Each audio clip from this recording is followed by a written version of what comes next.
my son called and said, "Wire $7,000 for a settlement." I was shocked by the call. Apparently, his wife caused an accident while driving, injuring the other party. Is this a joke? I thought, because the woman sitting across from me during lunch was none other than his wife, the one who supposedly caused the accident. While I hesitated, my son abruptly hung up the phone. I began to suspect it might be a scam, but the caller ID on my phone clearly showed his number. Fuming, I was about to refuse when my daughter-in-law smiled and stopped me. Let's pay for now. I have a good idea. And so, as the two of us collaborated, the situation took an unexpectedly interesting turn. "Mom, I finally got a job." My 32-year-old son George happily reported to me. I replied, "Oh, that's great." George had spent a long time as an NEET or part-time worker, and honestly, I had almost given up hope that he'd find a job. So, I felt a huge sense of relief. Eventually, he married Olivia, a woman he got close to at work. Despite being 2 years younger than George, she was responsible and had a pleasant personality. We never had any mother-in-law-daughter-in-law issues. Although George and Olivia didn't live with me, Olivia and I occasionally had lunch together. I thought, with a capable daughter-in-law and George having a respectable job, I can finally relax, but then. Before marrying Olivia, my son had a troublesome habit. Despite having no income, he was careless with money and impulsively bought whatever he desired. He even stole money from my wallet a few times. Why would you do such a thing? I sternly scolded him, trying to get an explanation. But my son just pouted and turned away, refusing to speak. Taking money from your parents' wallet, acting like a child even at this age, I couldn't help but cry, feeling embarrassed. Given that experience, I was a bit anxious about my son's married life with Olivia. Hey, Olivia. How is George doing? Is he causing you any trouble?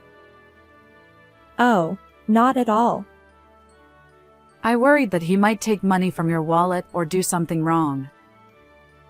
Olivia assured me, flexing her arm as if to emphasize her point. It seems my son's household is under Olivia's capable management. Oh, that's a relief. With you, everything will be fine. I sighed, grateful that George had found a good wife. One day, while having our usual lunch together, my daughter-in-law and I were enjoying our meal. Suddenly, my phone buzzed in my pocket, and when I checked the screen, it displayed my son's name as the caller. Hello? George? What's going on? Why the sudden call? George's voice sounded urgent, and I braced myself for bad news. However, his next words plunged me into a whirlwind of confusion. "Listen carefully, Mom. Olivia had an accident while driving. What? The other party got injured, and they're really angry. They want us to pay $7,000 as a settlement." I glanced at the person sitting across from me, the bewildered expression on my daughter-in-law's face. George. "Anyway, if you can arrange the money, let me know right away. Bye." He hung up abruptly, leaving me stunned. After the call ended, I remained utterly bewildered, lost in thought. Olivia had an accident? But she's right here. I wondered if my son had misunderstood something, yet there was an odd tension in the air. Mom, are you okay? Olivia, wearing a puzzled expression, asked about the call from George. I don't fully understand, but it's serious. George claimed that you had an accident. What? I was completely overwhelmed by the situation and desperate to come up with money. Olivia calmed me down and listened to my story, but Olivia's confusion mirrored mine. What exactly is going on? I haven't been in an accident, and I'm not sure what George is talking about. She then rested her chin on her hand, deep in thought. Perhaps we should suspect a scam? Olivia suggested. But that voice was undoubtedly George's. Unless he suddenly caught a cold and sounded different. But he seemed fine this morning. If it's not him, then who? The phone number displayed on my mobile matched George's. Olivia and I exchanged puzzled glances, both lost in contemplation. After all, if you haven't been in an accident, then that $7,000 settlement demand must be a lie. What could such a large sum be needed for? I don't fully understand George's spending habits either. Olivia sighed. Well, when you see his room, maybe he'd waste it on something trivial. Olivia explained. What do you mean? Olivia then shared details about George's recent behavior, and my anger flared up. George did that? Unbelievable. I won't stand for it. I grabbed my phone, intending to call George and give him a piece of my mind. But Olivia gently stopped me with a smile. No need. Let's pay first. Why? I've got a plan. Olivia said, her eyes twinkling. Hearing her revenge scheme for George, I couldn't help but grin. That sounds intriguing. Let's teach him a lesson. Exactly. It's time to put him in his place. Olivia declared. And so, Olivia and I joined forces, ready to leave George speechless. 3 hours later, I pretended to be deceived and called my son back.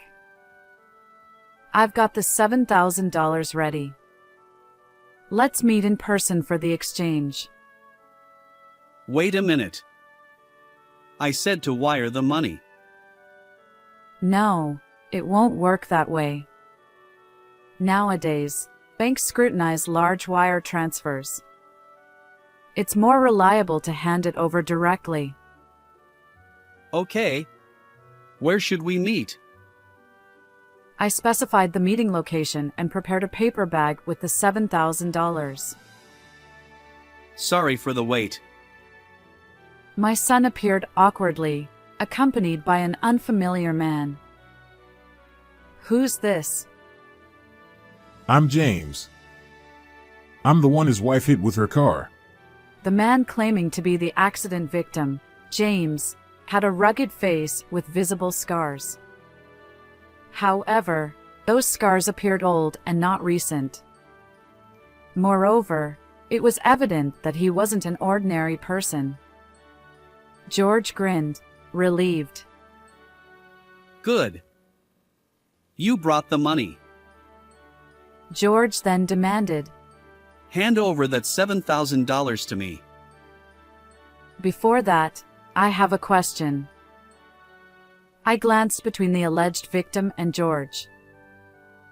Our apologies for any inconvenience caused by Olivia. Could you provide details about the accident? Come on. Does it really matter? It does. We might be eligible for insurance compensation, and we need to understand what happened. James narrowed his eyes at me, looking annoyed. Look, I was suddenly involved in the accident, so I don't remember the details. Yeah, I wasn't with Olivia, so I'm not sure. Isn't that strange? How could both of you know that she caused the accident in that state? I placed my hand on my hip and tilted my head, feigning curiosity. Wait, could it be that surveillance cameras or dash cams captured the incident? If so, could you show me the footage? Listen, lady. You've been nagging incessantly.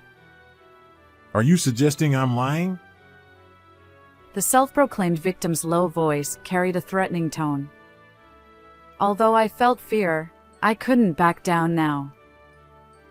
I don't want to assume you're lying. I'm simply asking for evidence if you have any. Summoning my courage, I continued to lock eyes with James. In the midst of our standoff, my son interrupted our conversation. Mom, stop it. Enough. Just hand over that $7,000.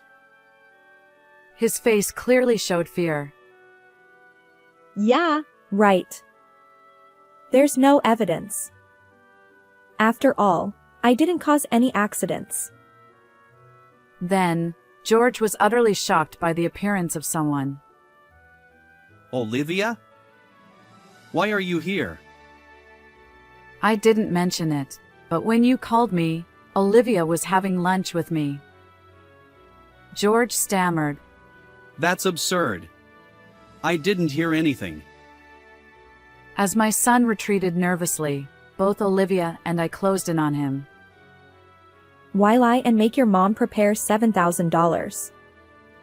The jig is up. Surrender. We decided to present evidence to corner him. Actually, Olivia and I went to their house together to uncover George's misdeeds. While my son was away, we searched his room and found evidence of various wrongdoings. First, this is a loan agreement for debt. It stipulated that if he didn't repay the borrowed $7,000 within a month, he'd have to pay additional delay damages. However, the amount was substantial and not from a reputable financial institution.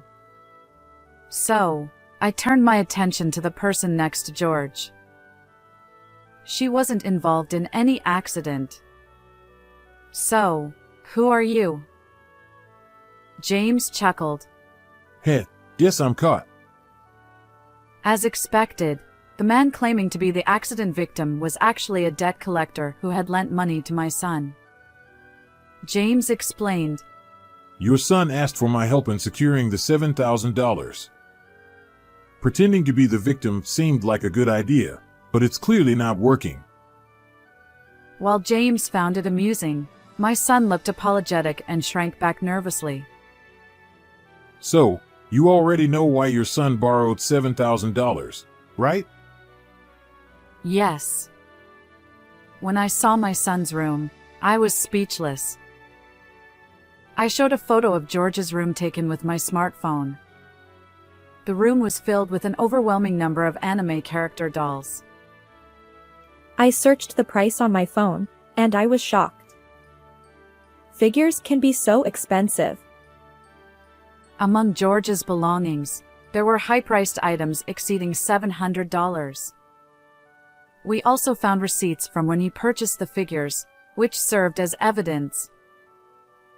As a parent, it's hard for me to say this, but my son is careless with money. His salary is entirely managed by his wife. Where would he find the money to buy such expensive things? If he stole from my wallet, I'd slap him immediately. We somehow understood the reason behind his debt, and my daughter-in-law and I were left dumbfounded by the trivial explanation. I knew about your hobby, but if it costs this much, I would have stopped you. Well, what else could I do? Figures are like works of art, once in a lifetime. If you don't buy them at that moment, you might never get such rare items. Olivia glared at our son with a mix of surprise and anger. George, on the verge of tears, desperately tried to justify himself. I understand that feeling. So, you'll forgive me, right? with that $7,000, I can finally be free from debt. But George, borrowing money from questionable sources and making reckless purchases can lead your life astray. After delivering my message, I tossed a paper bag at George. He caught it, and as he checked the contents, his eyes widened in shock. What's this? Just newspaper cut into the shape of bills? I'm not that kind-hearted to prepare $7,000 when I know I'm being deceived. James chimed in, amused. Well, well, things have taken a turn. So, George, isn't this a different story? George, holding the newspaper-made bundle, looked pale and bewildered. Hearing James's smug voice, he trembled. Olivia was furious with my son too. Using my name to swindle money from my beloved mom. I can't believe it. I'm divorcing you. And I'm considering severing our family ties, I added. George stammered. Wait, both of you. Despite George's tearful pleas, Olivia and I shook off his grasp and left the scene. Behind me, I heard George sobbing while James burst into laughter. Afterward, I advised George to sell all the figures in his room and use that money to repay the debt. He seemed deeply troubled, but he accepted the advice and managed to raise the $7,000 to pay James back. I decided to sever ties with my son, but before doing so, I offered one last piece of advice. From now on, live an honest life. However, George's collector's instinct persisted, leading him to repeat the cycle of debt and find himself pursued by loan sharks. Olivia, once his wife, divorced him long ago, but we still enjoy lunches together. Reflecting on George's story, Olivia remarked, Changing one's way of life isn't so simple for humans. and we shared a laugh. While watching her smile, I silently wished for Olivia's happiness. How did you find this story? Don't forget to subscribe to our channel. Until next time. I'm Amber. I'm just an ordinary housewife. My husband Henry is very kind, and we've never had an argument. It might sound like we're bragging, but we really are a very happy couple. Since my parents have already passed away, we are now living in an apartment near my in-laws.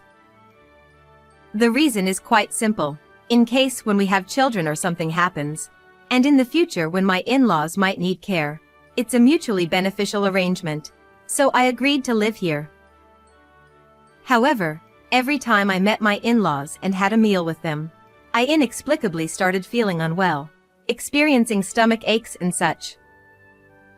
I refrained from eating at my in-laws' house for a while, but one day, I had a situation where I couldn't refuse, so I decided to visit them. But then, the unexpected happened there, leaving us utterly shocked. Furthermore, it was revealed that my mother-in-law had been doing something outrageous behind our back, leading to a sudden turn of events regarding the mysterious health issues I had been experiencing. This is a story from before I started experiencing health issues. Actually, my husband and I never had a wedding ceremony.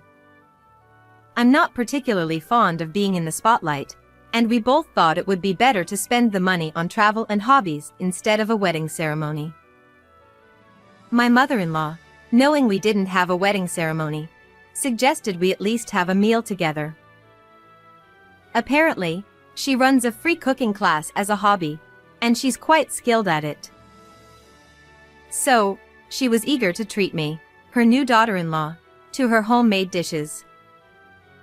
I didn't have any reason to refuse, and I was actually delighted that she made such a proposal. So, my husband and I went to my in-laws' house, and there, I couldn't shake the feeling that I wasn't really welcome. Although she verbally welcomed me with phrases like "welcome," "please come in," her eyes didn't reflect any warmth or hospitality.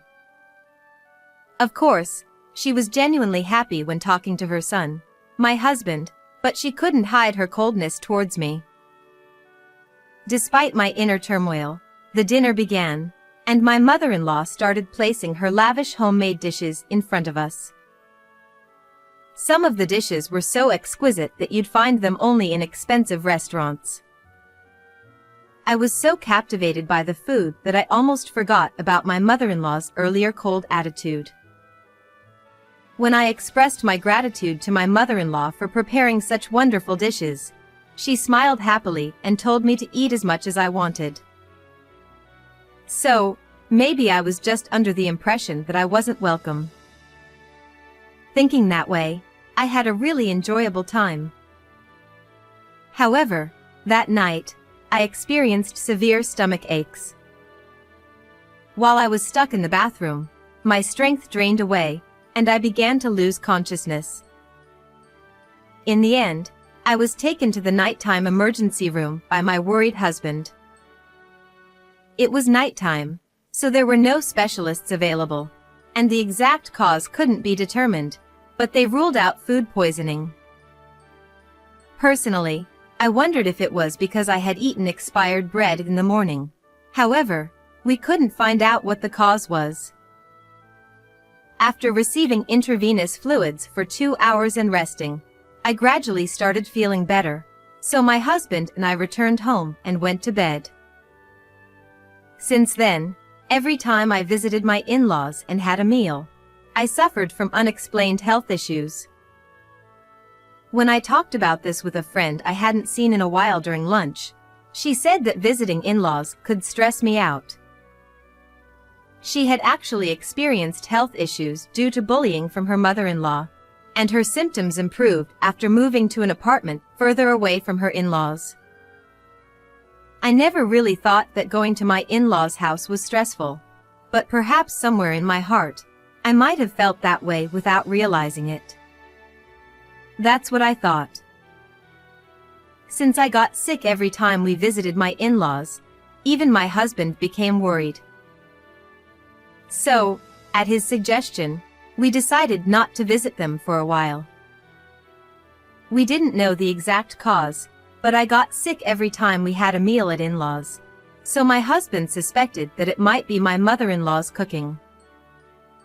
It seems my mother-in-law has been contacting my husband repeatedly, expressing that she feels lonely when we don't eat together. However, my husband has been declining on my behalf, considering my well-being. However, this time my husband came to me with a gloomy face, saying that he couldn't refuse. It was about attending the wedding announcement of my brother-in-law and his wife. Apparently, there will be a family gathering and dinner at my in-laws' house, and of course, we were asked to attend. Even though I didn't really want to see my mother-in-law, I couldn't ignore my brother-in-law and his wife just because of that, so we decided to go. However, no one could have imagined that such a huge commotion would erupt during this dinner gathering. Still, my husband, who was concerned about my health, said he would tell his mother about me and I didn't have to eat anything. And then, the day arrived. My mother-in-law, as usual, greeted my husband with a smile, but I felt that her attitude towards me was even colder than before. When we were shown into the room, my brother-in-law and his wife were already there, chatting with my father-in-law. As my mother-in-law continued to serve her homemade dishes one after another, they looked as beautiful as ever and made you drool. No matter how many times I thought about it, I just couldn't figure out why I would get sick after eating such delicious-looking food. As soon as we sat down, my mother-in-law immediately urged me to eat. My husband quickly stepped in, saying, "Amber isn't feeling very well today." However, this didn't matter to my mother-in-law at all. She handed me a small plate of food and stared at me with a silent smile, as if saying, "You can eat at least this much, right?" I felt torn and didn't know what to do. Upon hearing my husband's comment, "Amber, thank you for coming even though you're not feeling well. We just wanted to say hello today, so if you start feeling unwell, please feel free to go home and rest. He was trying to protect me. It seemed my husband told my brother-in-law and his wife. They were aware of the situation, so they were on my side. With both of her sons advocating for me, my mother-in-law decided not to insist on me eating the food right away. Well then, I'll pack some in a container for you. You can eat it later, and let me know what you think. I was wondering why she wanted me to eat her food so much, but I figured I could always make excuses later, so I just nodded. Then, as my mother-in-law got up to fetch the container, there was a loud crash from the kitchen. All of us turned our attention to the kitchen, and there was my father-in-law clutching his stomach in pain. He hadn't even touched the food yet, so we didn't know what had caused it. In a panic, my mother-in-law rushed to support my father-in-law and asked him what was wrong. My stomach. It hurts so much. I just ate some food in the kitchen before everyone arrived. With that, he collapsed. No way. That was meant for Amber. But this isn't the time to worry about that. We need an ambulance. She frantically called for an ambulance, and then accompanied my father-in-law to the hospital. Left behind, we could only stand there in shock for a while, but one thing my mother-in-law said stuck with me. My father-in-law had eaten something that had been set aside specifically for me and then complained of severe stomach pain. This meant that there was some kind of secret hidden in that food. I got curious and then I stepped into the kitchen, a place my mother-in-law never allowed me to enter. What I saw there left me speechless. Finally, the cause of my unexplained health issues and my father-in-law's collapse became clear. I couldn't believe someone would do such a thing. Well, I won't go easy on her anymore. I'm ready. We each drove our own car to the hospital where my father-in-law was taken.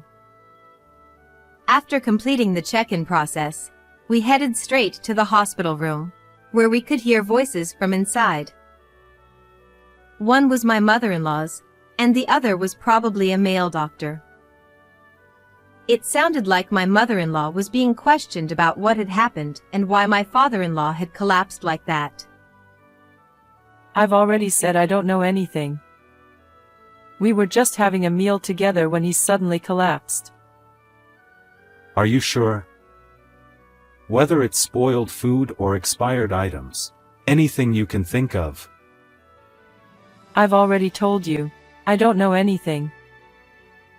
Even when questioned by the doctor, my mother-in-law continued to insist that she didn't know anything. I took a deep breath and knocked on the door of the private room. My mother-in-law hurriedly came out, and as soon as she saw my face, she stammered, Oh, Amber, Henry. You're here.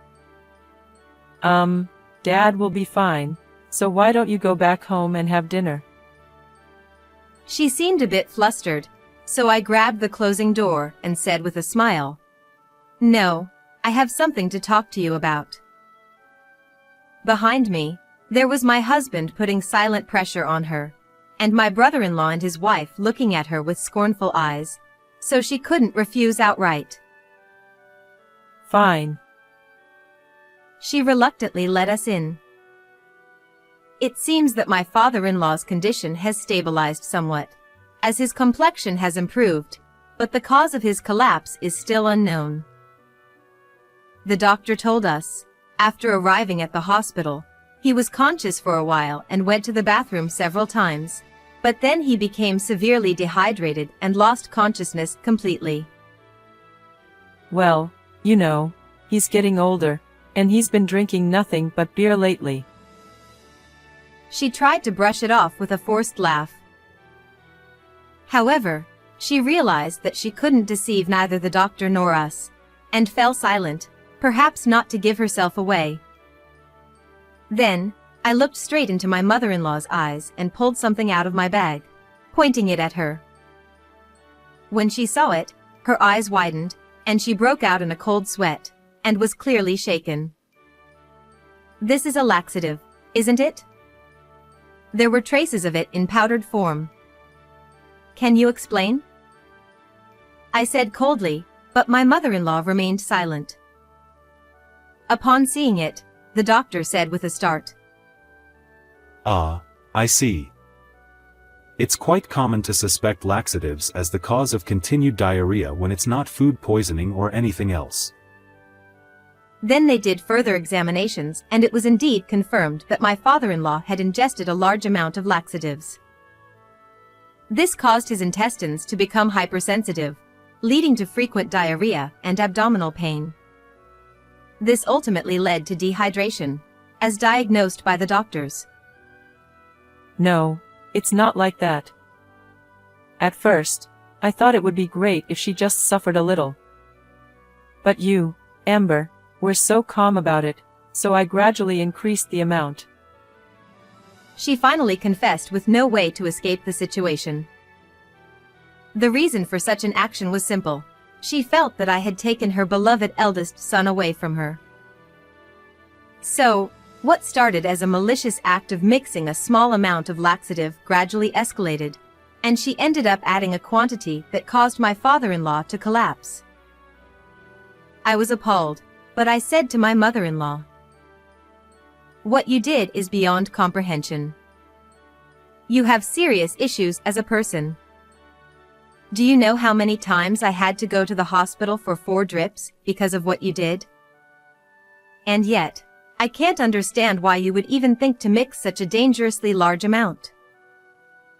Unable to retort, my mother-in-law hung her head in frustration. And then, the barrage of criticism continued against her. "Mom, this is terrible.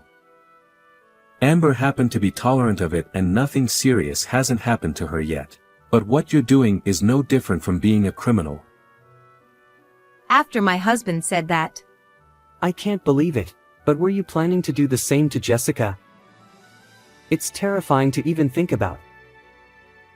my brother-in-law said this while glaring at my mother-in-law and putting his arm around his wife's shoulder. Then the doctor added, "You must not use medication inappropriately. As your son said, your daughter-in-law happened to have a mild reaction, but it seems your husband doesn't have much tolerance for laxatives, which is why he had such a severe reaction this time." Shut up. Because. 11. Though my mother-in-law was a grown woman, she cried like a child. Then, we heard a voice coming from another direction. "You! How could you do such a cruel thing?" I turned towards the source of the voice and saw my father-in-law, who had regained consciousness, looking at us and speaking. Mother-in-law, with tears in her eyes, took my father-in-law's hand. I'm sorry. I never meant to harm you. But my father-in-law forcefully pushed her hand away. My mother-in-law froze, unable to accept what had just happened. Seeing her like that, my father-in-law let out a heavy sigh and said, "Even if you didn't mean to harm me, you've been tormenting Amber all this time. Unbelievable. This is not the act of a decent human." Feeling overwhelmed by his words, my mother-in-law clung to my father-in-law, pleading for forgiveness. And to me, my mother-in-law said, I apologize for everything I've done. I won't ever do such a thing again. So please forgive me. If you forgive me, I'm sure everyone will be satisfied.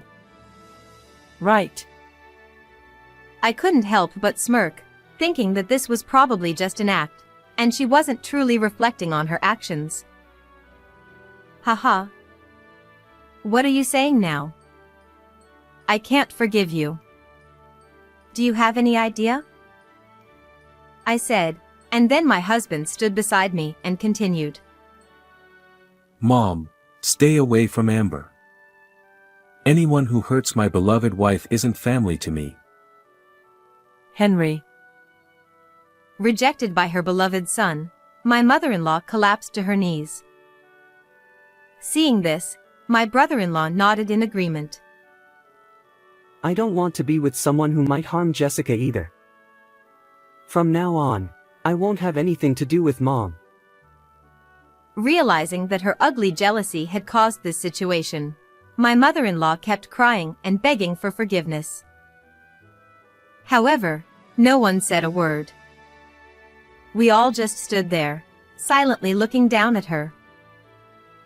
Thinking she could only rely on her husband now, my mother-in-law, seemingly forgetting that he had just pushed her away, cried out to him, Honey. You won't abandon your wife, will you?